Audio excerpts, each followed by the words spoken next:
Hey, this is Morgan Pratt with the JMac for Congress campaign. If you're listening to this podcast, it sounds like you like JMac. You can find out more about him by going to his Facebook, Instagram, Twitter, or YouTube channel. Please remember to subscribe and rate us. Now coming up, more JMac.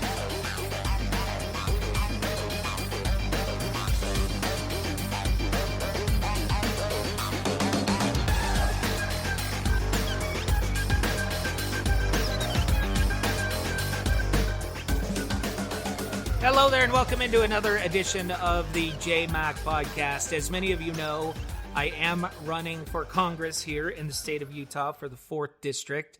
I have left my day job. I am unemployed and I am anxiously engaged in the process of trying to change hearts and minds. And, you know, a lot of people ask me a question: what makes you different than your opponents? And what makes you more qualified than your opponents? And so one of the things that I want to do as we continue to do the JMac podcast is I want to share with you some of my thoughts and my viewpoints on how government should work and why we're in the mess that we're in right now. Because it's impossible for me to answer every question about where I stand on every issue. In fact, believe it or not, it's impossible for me to have an opinion about every single issue. And there might be something that is very dear and important to you that you believe should be handled in one particular way, and I might not have even thought about that idea yet. And so it's important that when we choose representatives, that we choose them based upon core philosophies and upon their character. Because if we're choosing them just based upon whether or not they agree with us, I want you to think about this for a minute. If they will vote exactly the way that I want them to vote every single time, if that's really what we're looking for in government today, then why do we have a representative form of government? Think about this for a minute. Why do we have a representative form of government if you are somebody who wants your elected official to only vote the way you would vote? If that's the way government should be run, then we should have a pure democracy. And in today's world, we could all have an app on our phone. The state government sends out a poll and says, how should we handle this issue? We all go on and we vote, and then it's done. Pure democracy. We have the technology today for pure democracy. Well, I don't believe in pure democracy. Our founders certainly didn't believe in pure democracy. And there's a reason why representation is important, and it should work. But it can't work when we're just looking for people who will vote the way that we want every single time.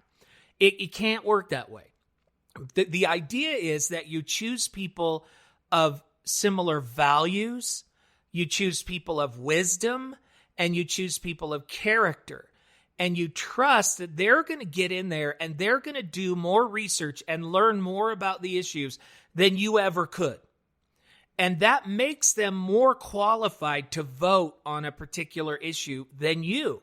Now, hopefully, they come back to you and they explain their choices and they help you come around to their decision and they ask you for feedback on how they should handle it. But in the end, representation is the process of sending people we trust to make the best decision for us because we can't possibly know all the ins and outs of every situation. That's why representation is there. But I feel that we're moving away from that. Now we want somebody who's just going to vote only the way we would vote. In other words, we want pure democracy. I would caution you against pure democracy. We know what happens with mob rule. We know the emotions that can be ginned up in one direction or the other. Most decisions of value will be decisions that are made not in an emotional state, not in a condition of mob rule, but in a measured process where voting occurs, where representation occurs, where disagreement occurs, and where disagreement is allowed to occur. This is the government that I want, that I believe in. I believe it's the government that our founders wanted. But nowadays, again, we are so caught up in our own ideology that we believe that the only possible way forward is to force our will upon everybody else. And so one of the things that I want to share with you is that one of my core values, one of my core principles when it comes to an effective, functional government is that you have to find balance between your core ideology and practicality. I believe today that we're pushing so far to the right and so far to the left that practicality is something that is pushed by the wayside. And let me give you some examples. So if I have a core belief about how something should be run, if I push that core belief forward without any practicality, without any desire or belief that anybody else might have a differing idea, then guess what the odds are that I'm actually going to get that core belief through? Do you know what the odds are? The odds are zero, because we don't live in a country where we all agree with each other. So if you have a core belief and you will not bend on that core belief at all, and you are a legislator and you are a representative of the people, you will never get what you want in government. Never. And this is something that we forget. There is never going to be a time in our country where the government is run completely by conservatives or by liberals. Hopefully it will never happen, because it's not healthy, if you ask me. So how should this happen? What we should have is a balance between core beliefs and practicality. So let me tell you how I apply this to real world, everyday important situations. Okay. I have a core belief that citizenship in this country should be of value. And I have a hard time giving that citizenship or benefits of that citizenship to people who come here and the first thing they do is they break the law by coming here. So you know who I'm talking about. I'm talking about illegal immigrants. My core belief says that you should not be granted benefits. You should not be granted citizenship, path to citizenship for breaking the law in coming here. In fact, my core belief says you should be punished for breaking our laws. That value in upholding the law should be paramount. This is my core belief and philosophy, okay? It's also my core belief and philosophy that as a nation, especially in today's world, we should know who's coming in this country when. We should be the deciders of how and when they come. We should be the deciders of how and when they leave. This is core to me. I think it's core to being a sovereign nation. It's core. Okay, so those are my core beliefs. Now let's talk about practicality. We have upwards of 20 million people in this country who are here illegally. If I was somebody who was going to push forward my core beliefs at any cost without any vision of practicality, then the only thing I would accept is that all 20 million have to be rounded up and kicked out of this country. That would be my core belief. The problem is that core belief and enforcing that core belief in that way brings a huge number of unintended consequences that would be very damaging to other parts of our society. So I have to find a balance between my core beliefs and how we're going to solve the problem. And that's the practicality piece of the puzzle. I have to be smart enough and wise enough to realize that kicking out 20 million people from this country is, it's an impossibility, my friends. Not only is it an impossibility, it would be very damaging to society. Now think about this for a minute. What if you could snap your fingers today? I love the snap your fingers test. Okay, let's take what you absolutely want, your core belief and philosophy, and let's snap our fingers today. And with a Harry Potter spell, we're able to make every single illegal immigrant here disappear here and appear back in their home country. Do you know what it would do to our economy? Do you know what it would do to your everyday life, to the cost of the goods and services that you pay for every day? Do you know what a dramatic effect it would be to take 20 million people out of the workforce who are all working the lowest paid jobs? Now, there would be some benefits as well. There's no doubt about that. But the overall impact would be incredibly negative. And you would have entire industries in this country shut down. In fact, I believe it would drive our country into recession, if not depression, if you were able to do it with a snap of a finger. Now, also imagine a society where we've decided that the federal government is going to go on raids and round up every single illegal immigrant. Illegal immigrants will not want to go. They will go into hiding. It will turn into an incredibly ugly situation.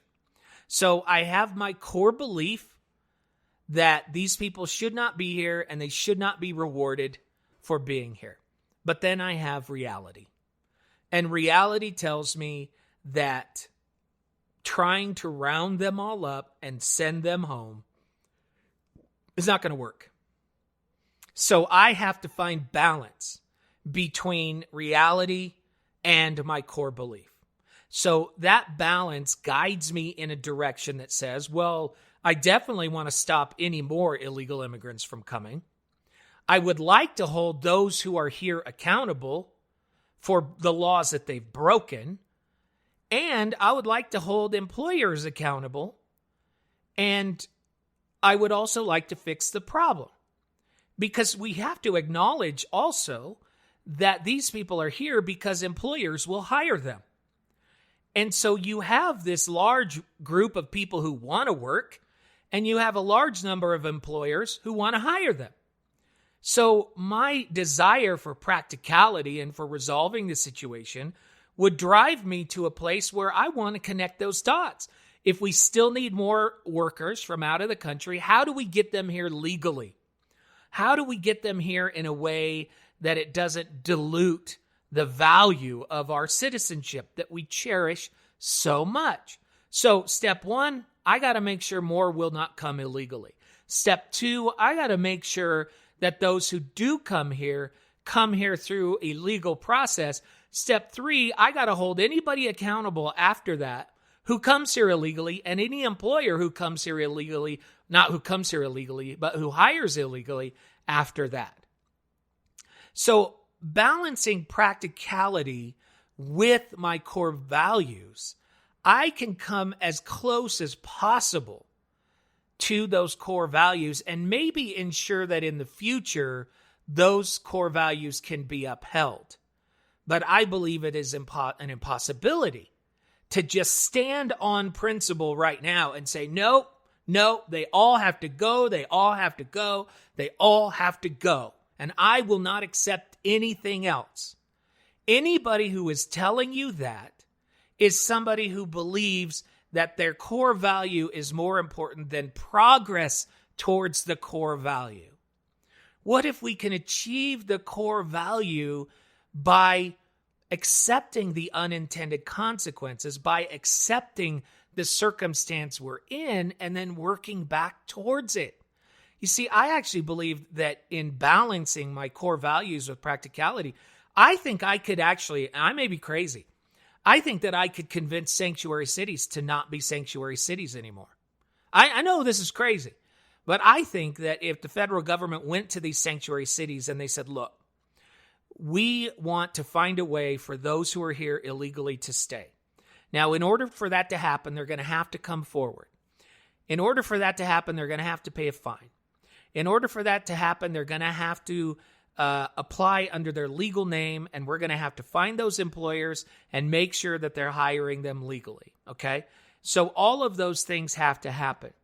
But if we allow them to stay, we need to have some level of enforcement to make sure that they always come forward when they get here and that they come through the legal processes in the future. So, Mr. or Mrs. Sanctuary City, would you make a deal with us that if we allow those who are here now to stay under certain conditions, that in the future, in order to make sure that all future immigration is through this funnel, that we've created and is law abiding.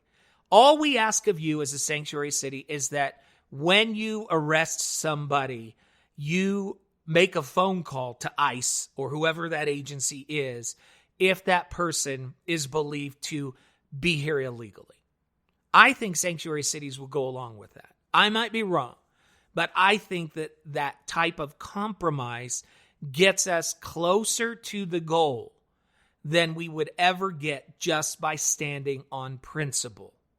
This is how I will operate as a member of Congress, balancing core values and principles with practicality. Only through that practical approach will we ever find compromise and ever be able to get things done. In today's world, that is seen as a negative. And I think that's why Congress is shut down right now.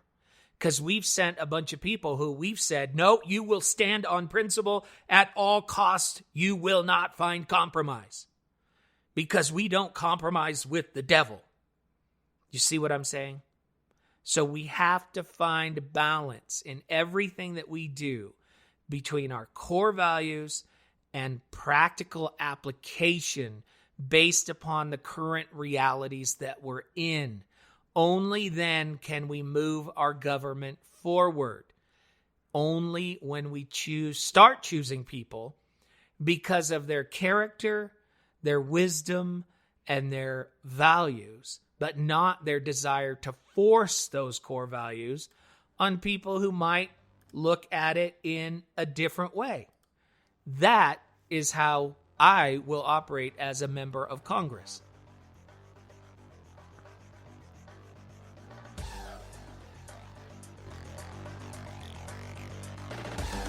Thanks for listening to the JMac podcast. If you'd like to donate to JMac for Congress, you can go to jmacforutah.com. That's jmacforutah.com.